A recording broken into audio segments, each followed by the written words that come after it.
My name is Diane Bradford. I work for Everett Public Schools. My team, Team 1, we were assigned to take the next step, a nonprofit in Monroe. And part of the project was to sort of figure out what it was they really needed the most. And that was one of our initial challenges as a team, is to really get a sense of what was most important, what they most needed, because there were lots of things that would help.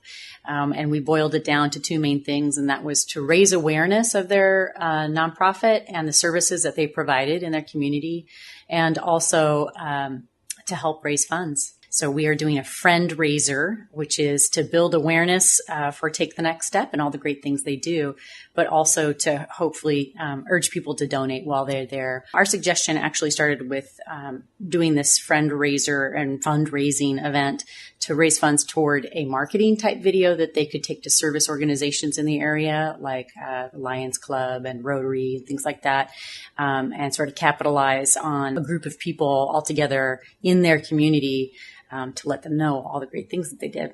They definitely get donations of items and money, but they received a really big donation a few years ago that they've been feeding off of now for several years.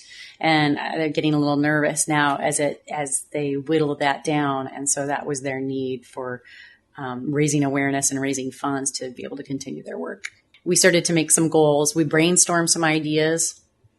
We looked at what was doable, but also tried to keep focused on is what would have the biggest bang for our buck. So we tried to stay focused on how do we raise awareness and what are we going to do about that. And so that was increasing their mailing list, which we're doing through this event, Invite, encouraging people to sign up through their mailing list.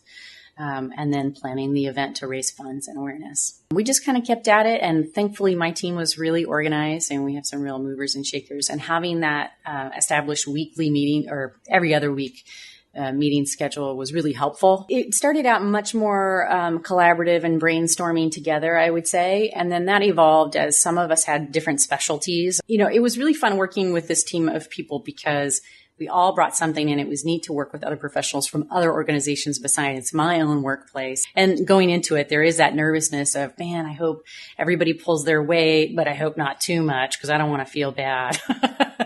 So can we all come to a realistic place and do a good job and enjoy this and do something really beneficial for this nonprofit? And I feel like we're doing that, and I hope that it turns out to be a success. Hi, I'm Kristin Piepho, and I'm the Children's Services Coordinator for Snow Isle Libraries. Well, our group has the Youth Build Games, formerly known as the Construction Olympics. Youth Build is a program for folks ages 18 to 24 who don't have high school diplomas or GEDs. They join the program, and they're able to take classes jointly at Everett and Edmonds Community College, both to get their GED and to get some needed construction skills. They also work with Housing Hope to build houses. And at the end of the year, we'd like to have a way to celebrate their achievements. And so we're putting together the Youth Build Games, where we'll be having them build picnic tables and competing against each other, seeing how fast they can hammer, as well as whether they can fit all the safety requirements too. This has been a lot of fun for us, but there have been a few challenges. I think one of the most interesting meetings that we had, our contact there said, oh yeah, I'll be there, and there might be a partner or two there. We got to their room, and there were 12 to 15 people in the room that we did not know to expect. And they all had an idea of the type of presentation that we would be giving, where we'd understood we were doing information gathering. So I guess a reminder to always ask lots of questions. There's also what happens when you change contacts in the middle of things. So about 2 weeks ago, we got an email saying, I'm your new contact. Could you bring me up to speed on this project? What is it? Now, fortunately, Vance is great. He's really on top of things. He's really willing to kind of roll with what we're doing and give us a few tips. But that was a surprise. And I think a lot of it is we're communicating with each other at all times and really having each other's back. If one of us or two of us are able to meet and the rest aren't, we trust each other to communicate the information that we need. We have just worked really well together to begin with, but it's interesting because when you're in a group where everybody's a leader, one of the things that I think about is when you're a kid, there's the game Follow the Leader. And when you play Follow the Leader, there is always one person that's doing the leading and everybody else follows. Well, when you're in a group of leaders, that's not necessarily the way things work. And so I think we've been testing out different things that work for us. And I think we're really respectful of each other. And one of our tendencies is to occasionally not step on each other's toes, which means sometimes somebody will just have to say, okay, I'm going to take charge on this one and you take charge on that next activity.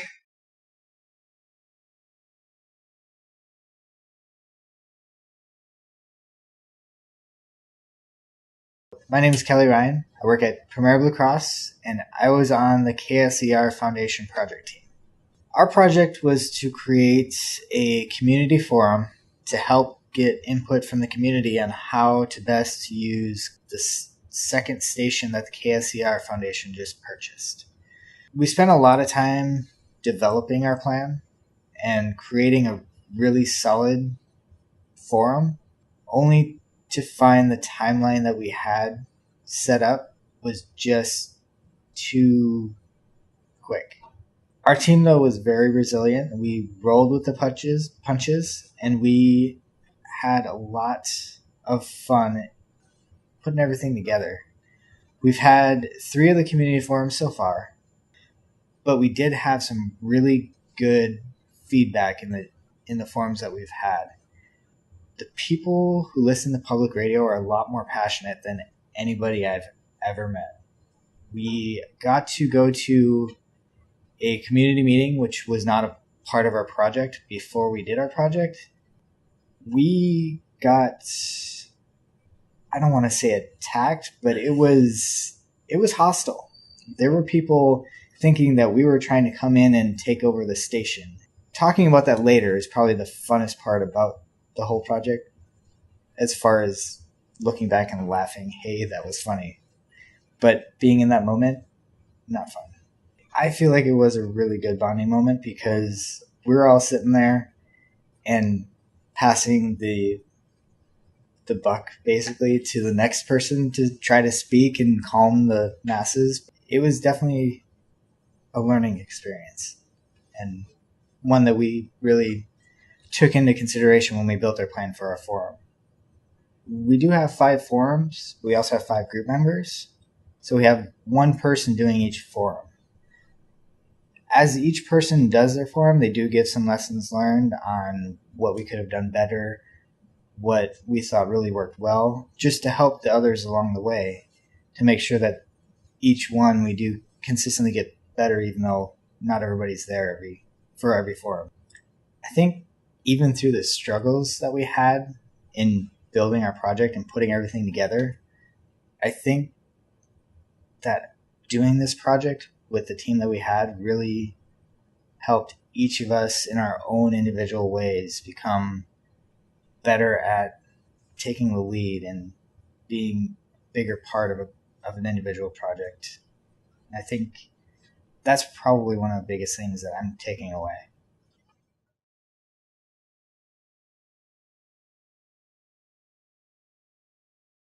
I am Curtis Takahashi. I work with the Workforce Development Council, Snohomish County. And the group I was involved with was the Japanese Gulch Project. This Japanese Gulch group is an advocacy group focusing on recreation and land conservation.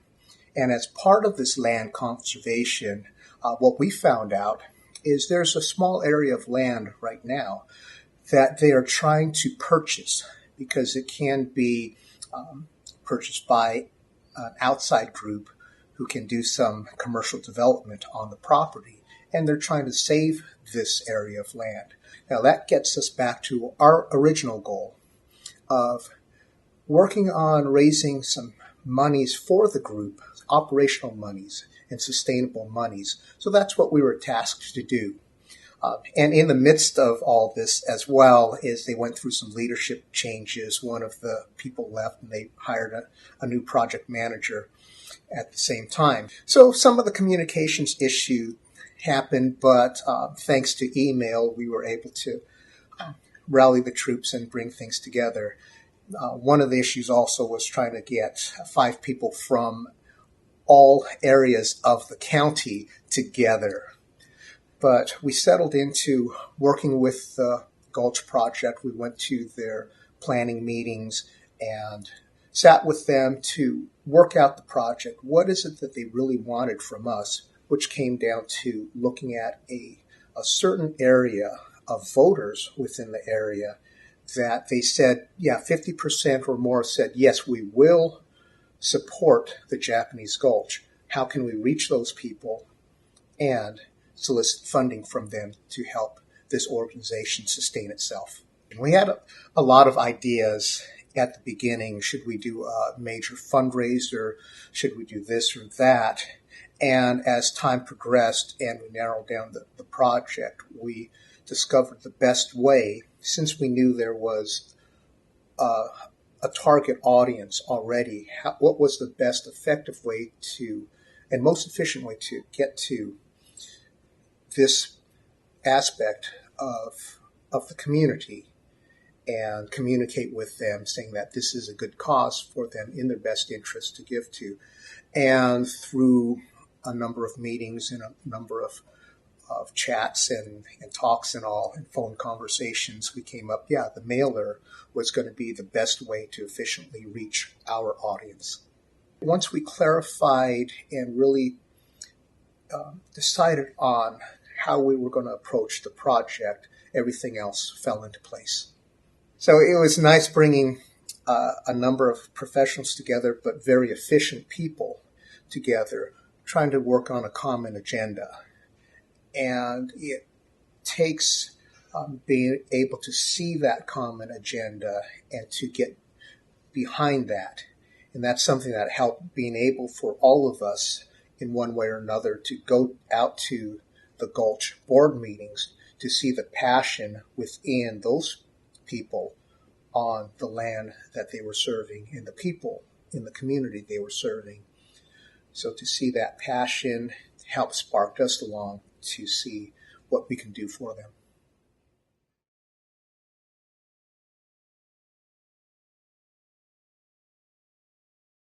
My name is Scott Morris. I work for the Department of Social and Health Services Division of Child Support. I'm a support enforcement officer, and I was on the group that was tasked to make a video for the Marysville Diversity Advisory Council. And they wanted us to make a video on what diversity is in Marysville.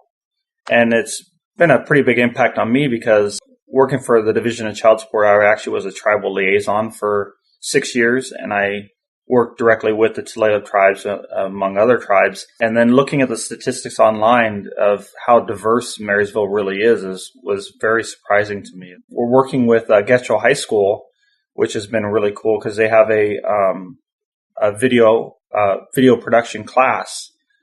So our job has been to find the people to interview and get them in, and then we had to come up with a basic concept. We met with both classes, and we brainstormed with them, which was really cool.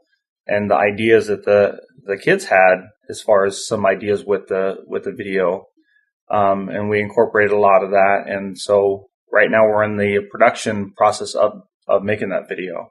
Probably the biggest hang up or the biggest obstacle was finding people to interview. We're still working on that now. We've actually, our group has been communicating a lot today over email as far as getting some more people to interview. But it's coming along really well, and I'm excited to see the final product. With the Diversity Council, they had some people in mind as far as people to interview. We were able to get the mayor in there, and through the connections with the Advisory Council we were able to, and then also using my connections with the tribe. So we've been able to get some people because none of us within the group live in Marysville. So we had to use other resources to find them. We've worked really well as a group, and coming from different backgrounds, with Corey being with the YMCA and Melody being administration at the Swedish Hospital, and Lori works for a private company, I believe it's a marketing firm. And then Jen works for United Way. And then me working for the state. A lot of various backgrounds coming in. And we've really worked well together as far as organizing and using our strengths. I've been very impressed with that. All my previous work group has always been within the state, and it's pretty structured, and you know these people coming in. So it's been a very good experience for me to come into this group without any knowledge of their backgrounds and everything, and just trusting when someone says, okay, I'm going to do this, I'm going to do that, and knowing that it's going to get done. And it's been really good, and we've worked very well together.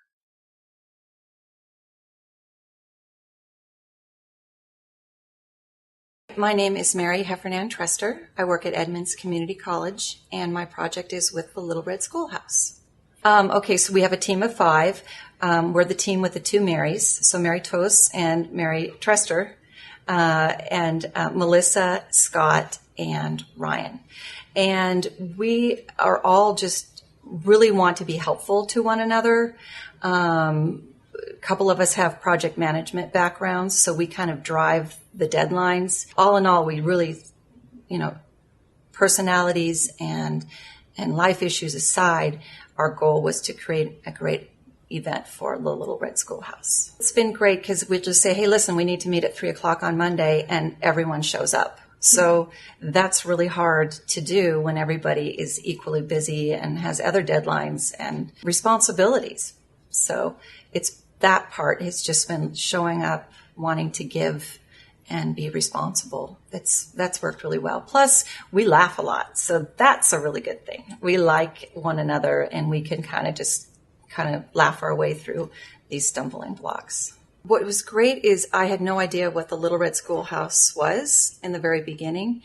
And, to uncover what a terrific nonprofit organization it truly is. It benefits teen moms, obviously the teen mothers' children, and parents with children with disabilities. So it really has a feel-good mission, and I just love the organization overall. I guess one of the difficulties is that they really didn't know what they wanted from us as the leadership cadre to help them with. So we just really tried to listen and understand what it was that they were looking for. They said, we really want an opportunity for our board members to meet and chat with other nonprofit board members, hopefully partnering nonprofit board members, such as United Way, someone who's a funding partner, or Cocoon House. So opportunities to say, hey, what works best with your nonprofit board organization? How do you overcome challenges? Do you have any ideas for best practices? So we looked at a couple of different models, and we looked around the actual state, not only county, statewide, to look to see if there are any other educational opportunities and put together a resource guide for them. And they said, no, we really want to have an event. So that's what we created, is an event for them to sit and have an opportunity to meet fellow partnering board members and to talk about best practices. And hopefully they'll walk away with new friendships, new partners, and new ideas.